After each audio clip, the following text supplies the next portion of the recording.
Udah, ya udah.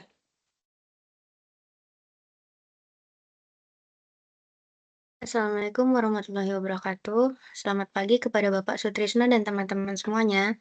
Izinkan kami menyampaikan hasil diskusi kelompok kami melalui video presentasi ini. Di sini kami akan menjelaskan mengenai pemodelan matematika SARS pada penyebaran penyakit malaria di Kabupaten Mimika. Sebelum masuk pada materi, saya akan perkenalkan anggota kelompok kami, yaitu yang pertama ada Alifai Sandi dengan NIM yang tertera pada di layar. Kemudian yang kedua ada saya sendiri, Rizky Nur Rahman dengan NIM yang tertera pada di layar. Kemudian yang terakhir ada Kristofani dengan NIM yang tertera pada di layar. Baik, selanjutnya akan disampaikan oleh rekan saya, yaitu Faisandi.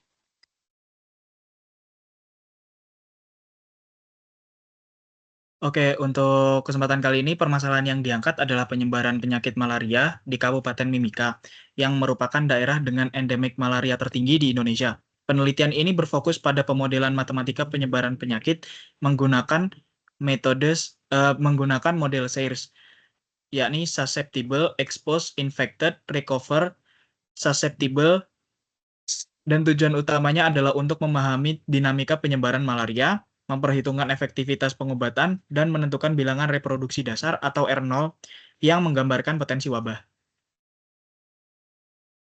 Baik, selanjutnya ada pembentukan model SARS penyebaran penyakit malaria. Terdapat beberapa asumsi yang digunakan untuk memodelkan penyebaran penyakit malaria, yaitu yang pertama, terdapat kelahiran dan kematian dalam suatu populasi. Yang kedua, proses kematian dapat terjadi pada kelas SEIR. Kemudian, yang ketiga, setiap individu yang lahir akan menjadi rentan. Yang keempat, penyakit dapat disembuhkan atau individu yang telah sembuh memiliki sistem imun sementara. Yang kelima, semua orang mempunyai peluang yang sama untuk terinfeksi. Dan yang terakhir, penanganan atau pengobatan dilakukan pada individu exposed. Selanjutnya ada skema model SARS penyakit malaria yang dapat dilihat pada di layar, yang kemudian dapat ditafsirkan dalam bentuk model matematika berupa sistem persamaan diferensial, yaitu yang pertama dst per dt sama dengan pi plus gamma r dikurangi mu min beta i kali s. Selanjutnya det per dt sama dengan beta is dikurangi mu plus omega plus delta dikali e. Lalu ada dit per dt sama dengan delta e dikurangi mu plus alpha plus sigma dikali i. Lalu yang terakhir ada drt per dt sama dengan sigma i plus omega e min mu plus gamma dikali r dengan nt sama dengan st plus et plus it plus rt. Lalu selanjutnya ada tabel variabel dan parameter dalam model, di mana S adalah jumlah individu yang rentan, E adalah jumlah individu yang mengalami gejala namun belum terinfeksi, I adalah jumlah individu yang terinfeksi dan dapat menularkan penyakit, R adalah jumlah individu yang sembuh, P adalah jumlah laju kelahiran, delta adalah laju individu yang terinfeksi, beta I adalah laju individu menjadi individu laten karena adanya gigitan nyamuk terinfeksi, mu adalah laju kematian, alfa adalah kematian akibat penyakit malaria, kemudian gamma adalah laju konstan hilangnya kekebalan tubuh pada manusia setelah pulih, omega adalah efektivitas pengobatan pada manusia, dan yang terakhir adalah sigma, yaitu laju pemulihan. Selanjutnya alur antar kompartemen. Untuk yang pertama yaitu infeksi, di mana individu dalam kelas susceptible menjadi exposed setelah kontak dengan individu yang terinfeksi. Kemudian yang kedua ada masa inkubasi, di mana dalam kelas exposed masuk ke kelas infected setelah masa inkubasi selesai. Yang ketiga ada pemulihan, di mana individu dalam kelas infected pulih dan masuk ke kelas recover dengan kekebalan sementara. Itu yang kemudian yang keempat, kehilangan kekebalan, di mana individu dalam kelas recover menjadi susceptible setelah kontak dengan individu yang terinfeksi. Yang kelima, ada kelahiran dan kematian alami, di mana kelahiran dinotiskan dengan simbol P, kemudian kematian alami dinotiskan dengan simbol mu. Lalu yang terakhir ada kematian akibat malaria, di mana individu dalam kelas infected mengalami kematian akibat penyakit malaria. Selanjutnya ada analisis kestabilan titik-titik equilibrium. Titik equilibrium terjadi pada saat ds per dt, dE per dt, dI per dt, dan dR per dt itu sama dengan masing-masing sama dengan 0. Sistem persamaan diferensial memiliki dua titik equilibrium, yaitu titik equilibrium bebas penyakit yang dinotasikan dengan E0 dan titik equilibrium endemik penyakit yang dinotasikan dengan S1.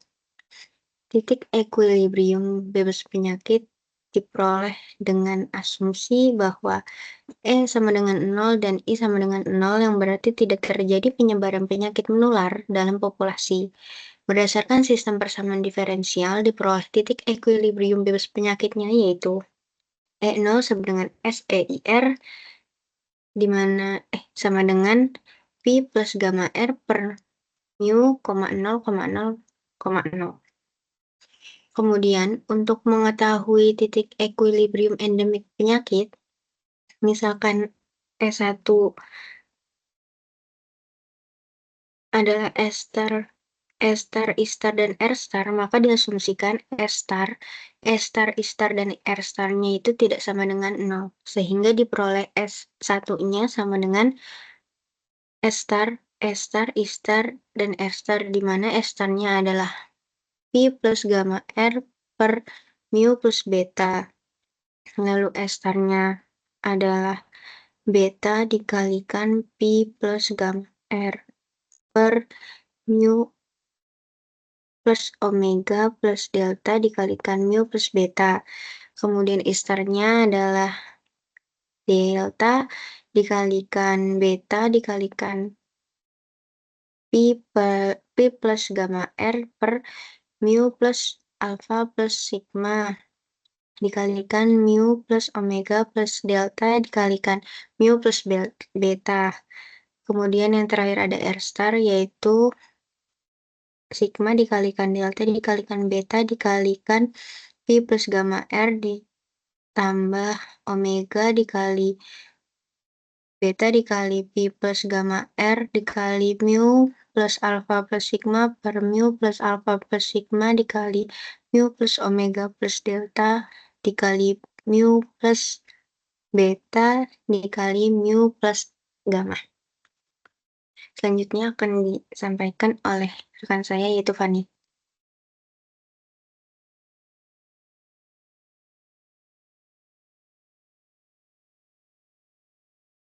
Oke, selanjutnya akan dijelaskan tentang penentuan jenis kestabilan titik equilibrium. Jenis kestabilan titik equilibrium bebas kecanduan N0 diperoleh dengan melakukan penlinearan pada sistem persamaan 4 di sekitar E0, sehingga diperoleh matriks Jacobian yang tertera pada layar. Di sini ada matriks Jacobian E0. Next.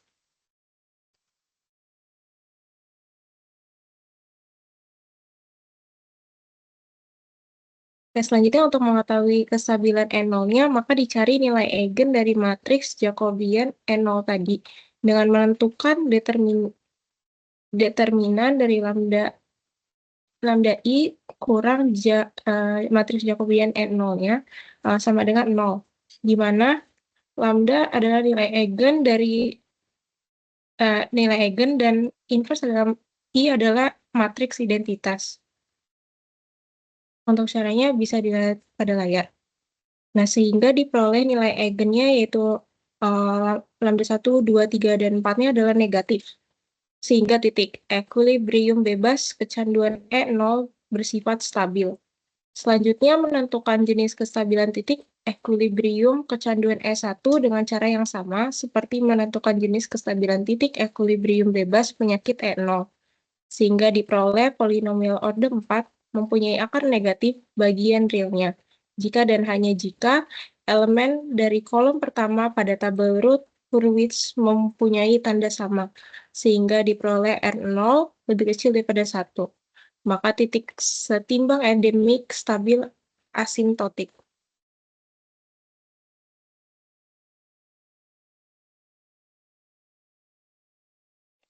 Selanjutnya adalah ada bilangan reproduksi dasar. Bilangan reproduksi dasar dari penyakit malaria diperoleh dengan menentukan nilai eigen dari matriks Jacobian dari suatu sistem persamaan yang dihitung pada titik equilibrium bebas penyakit. Perhatikan persamaan 5. Persamaan 5 ini bisa dilihat pada layar. Lalu, bilangan reproduksi dasar dari persamaan di atas diperoleh dengan menyamakan bagian positif dan negatifnya. Setelah itu, diperoleh persamaan 6 dengan R0 yang ada di layar.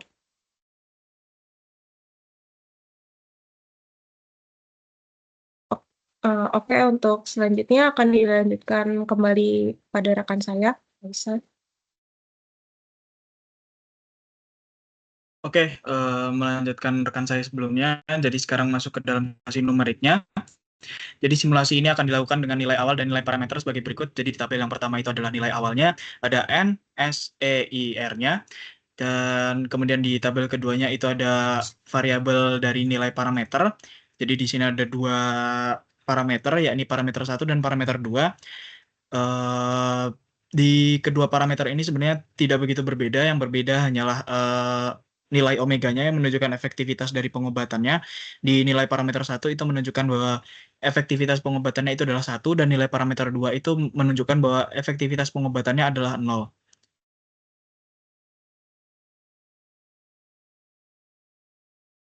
Kemudian jika nilai-nilai parameter 1 dan parameter 2-nya tadi disubstitusikan ke dalam sistem persamaan 6, sistem persamaan yang ini, yang R0, maka didapatkan nilai R0-nya itu 0,095, yang dimana itu kurang dari 1, dan R0 lainnya adalah 0,562, yang dimana itu juga kurang dari 1. Dan dikarenakan R0-nya memiliki nilai kurang dari 1, maka titik equilibrium endemiknya stabil asimtotik. Oke, kemudian untuk simulasi model series untuk parameter pertamanya, jadi setelah nilai parameter dan nilai awalnya itu tadi dimasukkan ke dalam rumus E star, E star, I star, dan R star-nya yang ada di slide sebelumnya, beberapa slide sebelumnya, didapatkan grafik seperti ini. Jadi pada parameter 1, grafik yang didapatkan itu suspectible-nya melonjak tinggi, kemudian ada exposed dan infected-nya yang turun secara drastis menuju ke 0, kemudian ada recover-nya yang naik secara drastis juga, namun perlahan turun mendekati 0. Kemudian ini adalah untuk parameter 2-nya, jadi tidak begitu berbeda dengan parameter 1, namun yang membedakan di sini adalah kelas exposed dan infected-nya itu turun menuju ke 0-nya jauh lebih lama daripada sebelumnya. Kemudian kelas recover-nya itu tidak melonjak terlalu tinggi, kemudian terus mendekati 0. Secara lengkapnya dari hasil simulasi itu didapatkan model pada grafik 1 menunjukkan bahwa populasi susceptible-nya meningkat drastis dari bulan 0 hingga ke 48. Sementara populasi expose-nya itu turun hingga ke 0 pada bulan ke-5 dan stabil. Kemudian populasi infected-nya menurun drastis hingga 0 pada bulan ke-6, kemudian konstan. Sedangkan populasi yang sembuh meningkat hingga bulan ke-4 dan menurun sampai pada bulan ke-48. Pada model grafik kedua memiliki pola yang serupa. Populasi susceptible-nya ini meningkat signifikan dari bulan ke-0 hingga ke-48. Populasi expose-nya menurun drastis hingga 0 pada bulan ke-14, cukup berbeda dibandingkan yang sebelumnya di mana bulan ke-5 sudah turun ke 0. Kemudian populasi infected-nya berkurang drastis hingga 0 pada bulan ke-11. Ini juga cukup berbeda pada parameter pertama tadi yang turun drastis hingga 0 pada bulan ke-6.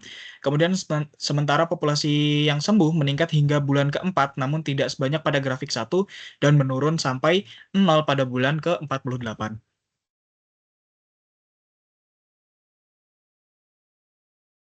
Kemudian dampak efektivitas pengobatannya itu secara langsung mempengaruhi transisi dari kelas expose ke kelas lainnya. Jadi ketika omeganya itu 1, pengobatan efektif mengurangi jumlah individu yang berpindah ke kelas infected sehingga menghambat penyebaran malaria.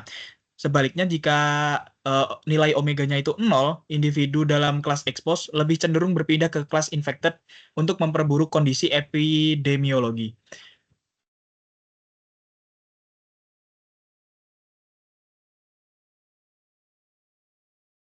Boleh di next. Udah. Oke, jadi di sini ada lampiran kode Python-nya. Jadi buat teman-teman yang mungkin mau nyoba codingnya bisa dipersilakan. Kami menggunakan alat bantu Python ini untuk membuat grafiknya, grafik 1 dan grafik 2 berdasarkan parameter tadi.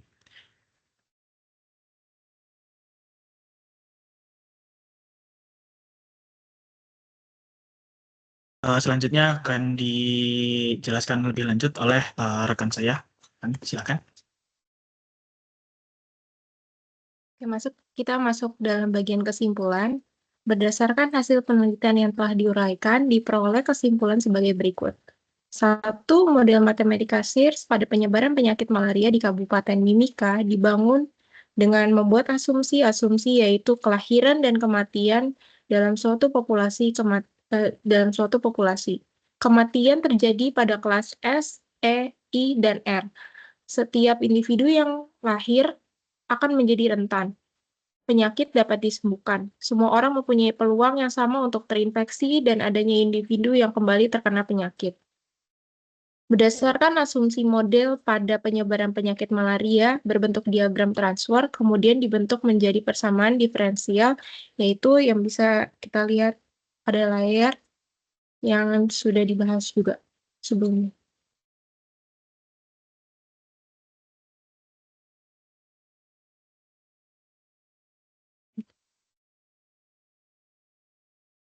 Lanjut.